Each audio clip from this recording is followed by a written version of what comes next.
Good evening, everyone. Thank you, Mr. Chairman. I think while they set up the IT, I'll probably start off. I'm really surprised to see a full house audience, so I think you owe it to yourself to give yourself a clap.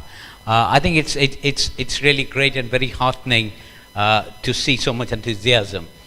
So I will make sure I stick to time.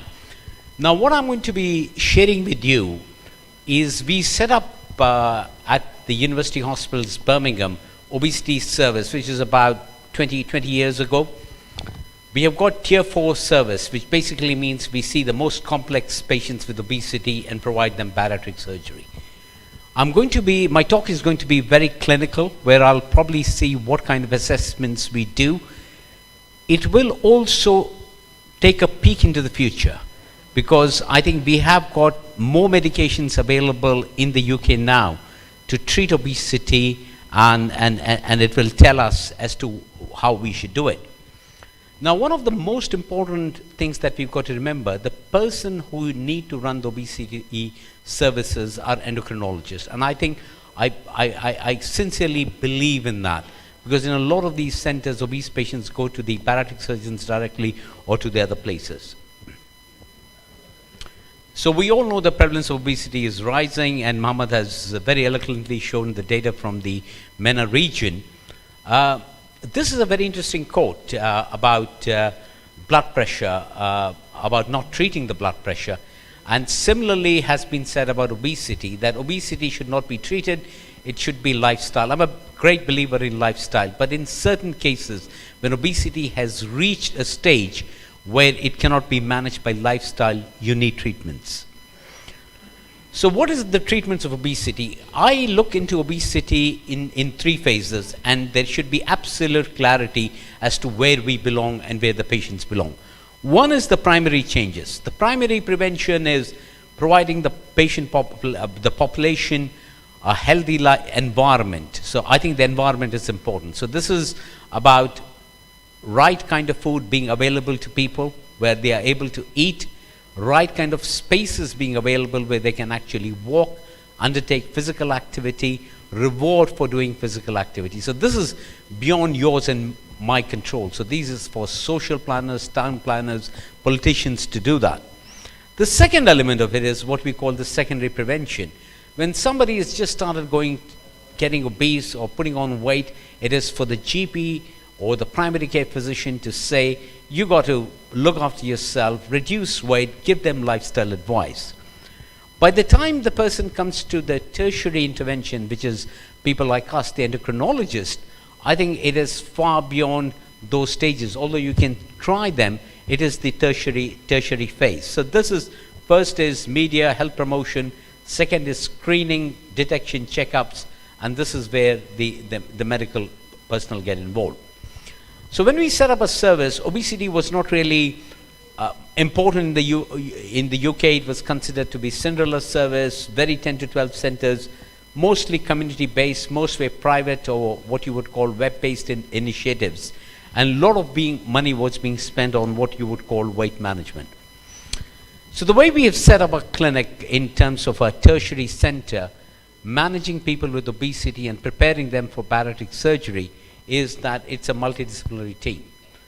So we've got consultant physicians led by endocrinologists like myself, along with surgeons. We've got dietitians in it. We've got clinical psychologists, specialist nurses, because a lot of these people will have diabetes, so where the doses of insulin need to be reduced. Physiotherapists, because some of these patients are not able to walk, and then along with the social workers. So how do we look at our patients? What do we do? One of the first important things is when you see a patient is to take a good medical history. BMI is not enough, and I'm going to come to that in a second. So the first important thing is to go through the medical history and assess the underlying cause. On an average, every 2 months, I will find an endocrine cause in my patients, be it Cushing's, be it one of the rare insulin-resistant syndromes, be it leptin resistance. So it's important to take a good history and look at the endocrine causes. The second important thing is to look for the sequelae of obesity.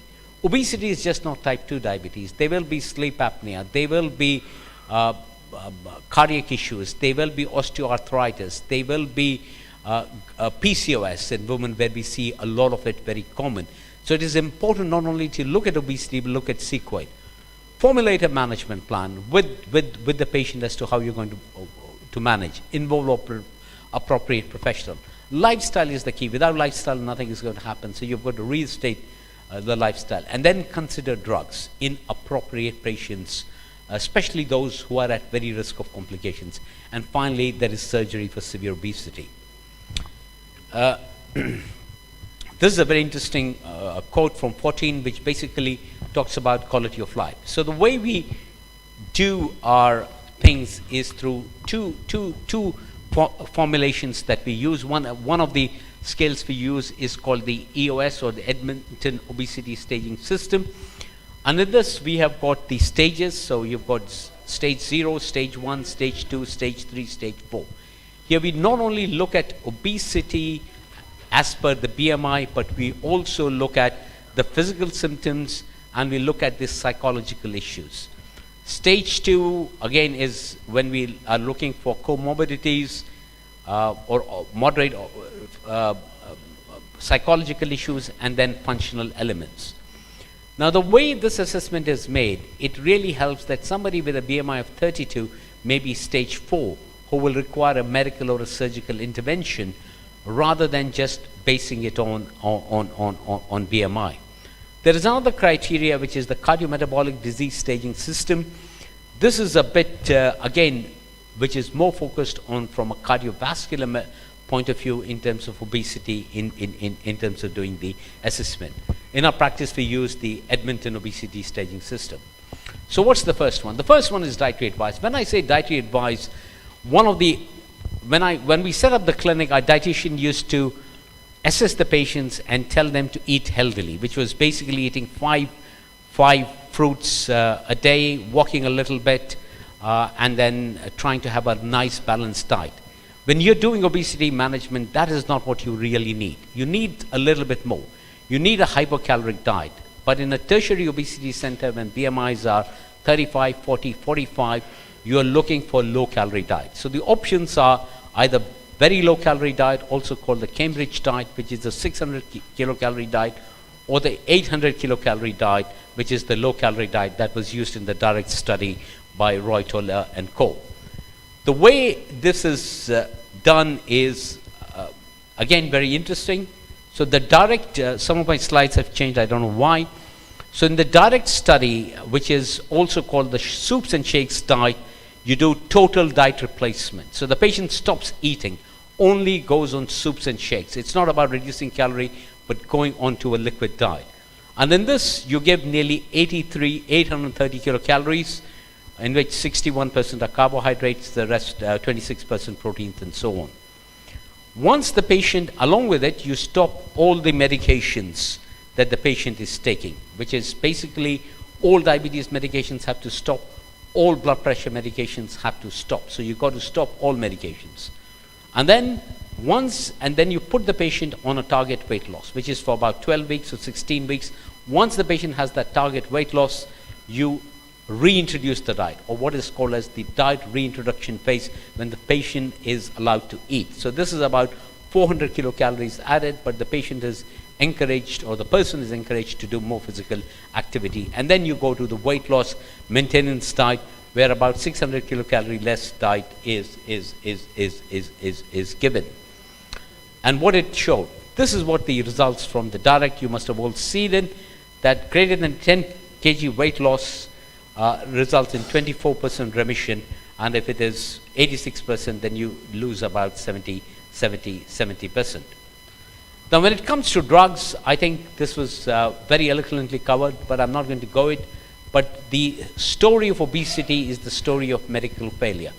So many drugs have been tried, and they've all ended up with safety and complications. We were about a few years left with only Orlistat, which causes weight loss but has problems. So what do the regulatory bodies said? In Europe, for a drug to be approved for or AOM or anti-obesity medication, it has to demonstrate 10% placebo-subtracted weight loss. In the US, it is 5%. Olisnat achieves that, but it causes problems. Now, the other drug which is now approved in the UK, as we've talked about earlier on, is Saxenda. But for Saxenda to be prescribed, there are set criteria to be available in the NHS. So it needs to be given to anybody who's got a BMI of at least 35 or at least 32 if they're coming from the ethnic minority like Asian, Arabs, and stuff like that. Second, along with that, they need to have non-diabetic hyperglycemia, which is defined as an HbA1c between 42 to 47 or between 5.5 to 6.9. So that is the second criteria. Third, they have to have high risk of cardiovascular disease or a risk factor such as hypertension, dyslipidemia, smoking, etc. And along with it, it is prescribed in a secondary care or what we call the tier 3 service for weight management. So these are the 4 criteria that the patient has to meet before we give them Saxenda. And as we know, Saxenda works and they help to reduce weight. The second one which is now available is what is known as the Wegovy or semaglutide 2.4. This has been licensed and it's just awaiting the final approval. And the data has been shown that this is much more effective. So nearly when you compare to Sema 1, nearly 44% of the patients achieve 10% weight loss. And if you're looking at a weight loss greater than 10%, up to 15%, that is actually seen by Sema 2.4. Now the question is, which is better? Is the Sema 2.4 better or Lira 3 milligrams of Saxenda is better? It's very difficult to say. There are no head-to-head trials comparing the two, but in most similar type of population, according to the experts, perhaps Wegovy or Sema 2.4 is better. Now we move to another agent which was mentioned by Mohammed, the terzepatide. Now this is very interesting and I would like to spend a couple of minutes on it. So this is what we call a co-agonist. So it's called GIP and GLP. And these two agents act in a slightly different way, and we need to understand. Everybody knows about the GLP in terms of action on liver, hyperglycemia, pancreas, and insulin. But when it comes to GIP, there are a couple of things that does very interesting. It decreases nausea. It increases glucagon. It has a word effect on the subcutaneous white adipose tissue. It also has an effect on the skeletal muscle. So when we use this co-agonist, as shown by what we call the twin incretins or the next generation incretins, they show a much better effect. So these are molecules which have got GIP, GLP in them.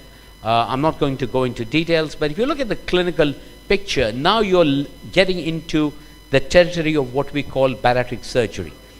So here you're getting a weight loss which is dose dependent. So as you go up from 5, 10 to 15, that tends to increase.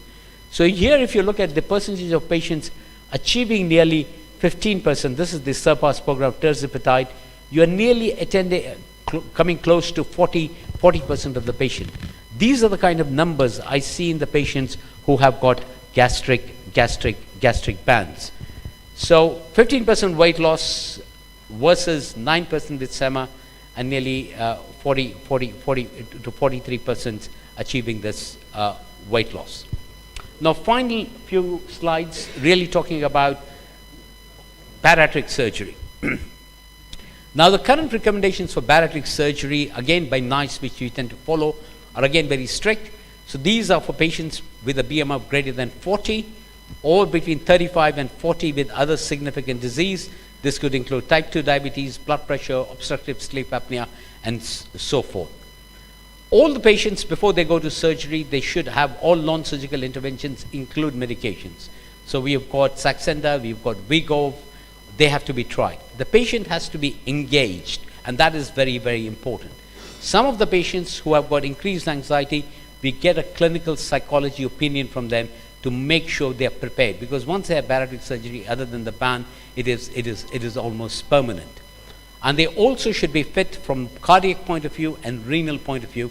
And this requires an anesthetic assessment to make sure that these patients are fit. And they should be prepared for long-term follow-up. So what are kind of types of bariatric surgery? So principally, the two types of bariatric surgeries are one are called restrictive or one are called malabsorptive. The other term that we have started using for malabsorptive surgery are metabolic surgery. So the first one is the laparoscopic band. This is the most easiest surgery to do, and if you're doing private practice, you can do this surgery in 15 minutes. So it is actually less than putting a temporary cardiac pacemaker in it. The issue with this surgery is that the failure rates of this is extremely high. Now we see so many slip bands, the band tends to slip, and the other thing is because it's restrictive, it reduces the size of the stomach to a golf ball. So the patient is not able to eat physically. But very soon they realize that they are not able to eat, but they can drink. So a lot of these patients have got the urge and they start drinking chocolate milkshakes and whatnot and what so. So gastric band is almost out. This is surgery which was originally described by David Johnson. It's called the Meganstree and Mill operation. This is sleeve gastrectomy. This is probably the most easiest operation to do. It can be done laparoscopically, where you separate the stomach, put in a stitch, and create a kind of a tunnel where the food goes directly from the esophagus into duodenum. This surgery has an effect on GLP-1 as well, so therefore it is the safest and perhaps the easiest surgery to do. So this is what we call the sleeve gastrectomy. And then finally we have the gastric bypass. This is quite a major surgery. Usually we undertake it once the BMI is greater than 60. In these patients, it's a laparoscopic Roux-en-Y gastric bypass, and this, as we would expect, has got the best results, but these patients require long-term follow-ups. There are considerations around osteoporosis, anemia, and so on and so forth, and vitamin deficiency, especially vitamin-soluble deficiency. But in terms of the effect, as we could have seen, the most sustained weight loss you get is with gastric bypass surgery, followed by gastric sleeve, and banding, as I said, gets you 14% weight loss, which now you can achieve by medication. So what does bariatric surgery does? It makes people live longer, and this is the from the SWOS study, which actually shows that once you've got surgery, the lifespan increases. Now, if you thought that was enough, you've got a number of new therapies that are going to be coming, and these are going to completely change the landscape of diabetes. As I was remarking to a very good friend of my bariatric surgeon, that within the next 5-10 years we will probably make you jobless. So these are my final two slides, Mr. Chairman. So this is one of my patients. We did bariatric surgery on him. He was in ITU.